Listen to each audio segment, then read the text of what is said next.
I don't really know where to begin on this night, but this happened in the first quarter. That's dirty, man. Not cool. An ejection for Ben Mathurin. Technical for DeAndre Hunter. Miles Turner.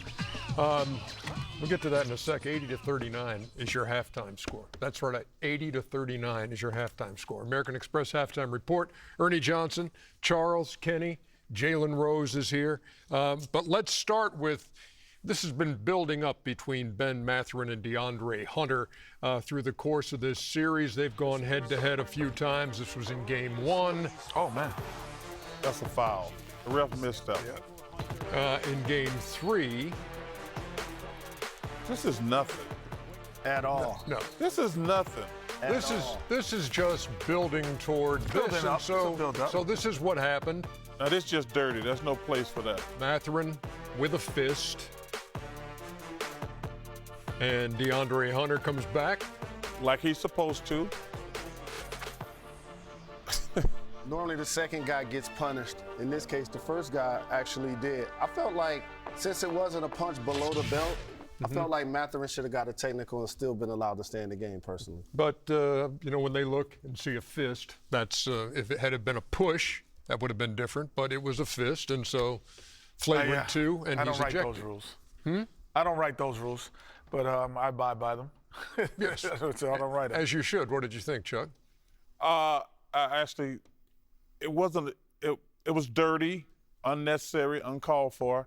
Wasn't malicious. And the thing that really pissed me off about it, Ernie, obviously it don't matter now, if it had changed the momentum of the game, it would have been really bad. He's lucky they're blowing him out because, you know, sometimes when you poke the bear, something happens and the team goes on a run. So he got very lucky. But and when I was looking at Rick Carlisle in the aftermath of that, you could almost read his lips when he was saying there was no windup.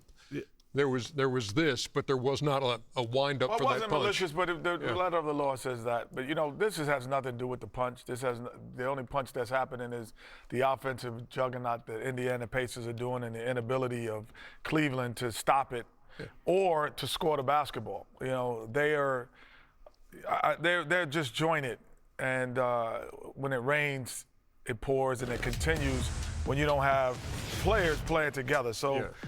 American Express teammates will point this out with 60% shooting in the first half. When the Pacers are a terrific offensive team. Yep.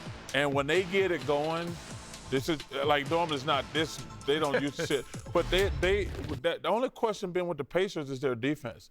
When they play, going back to game one, like when their offensive juggernaut, obviously Cleveland gave them game two, but this is the way they normally play. Not this extreme. No, this is an extreme case. Playoff record, 80-point first half. And Indiana, to me, is exposed, and Cleveland is tall up front, but it's not physical. And if you have 10 combined points from Mobley, Allen, and DeAndre Hunter, that's just not enough. In comparison, where Pascal Siakam, Obi Toppin, and Miles Turner have 43 points. And as you see, they navigated the 1-2-2 zone with Pascal Siakam running the lane right here. Easy duck in, taking advantage of the fact that he's a scorer. He hadn't had 20 points in 5 straight games. And it's just a pure hustle play by Obi Toppin. Basketball ends up towards half court.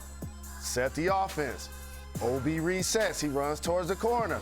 And a la Dr. J in the 80s. With the cinnamon roll and the layup. Indiana's given 45 years ago today? Yes, exactly. How about that?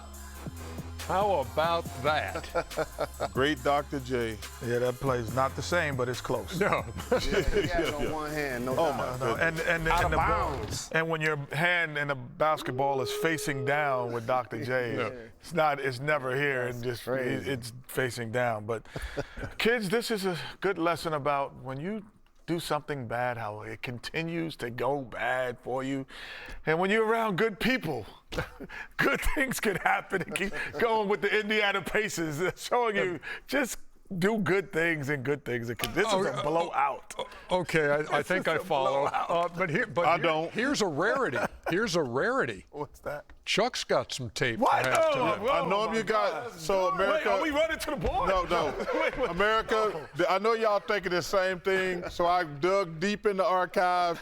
Show them the tape. You dug deep in our show the tape.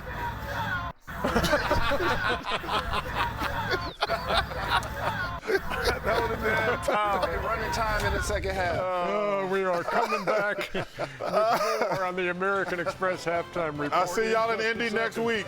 That's a good idea. St. Elmo's, get them steaks ready. The well done filet mignon. Shrimp cocktail. Yes, Get that filet mignon ready, St. Elmo's.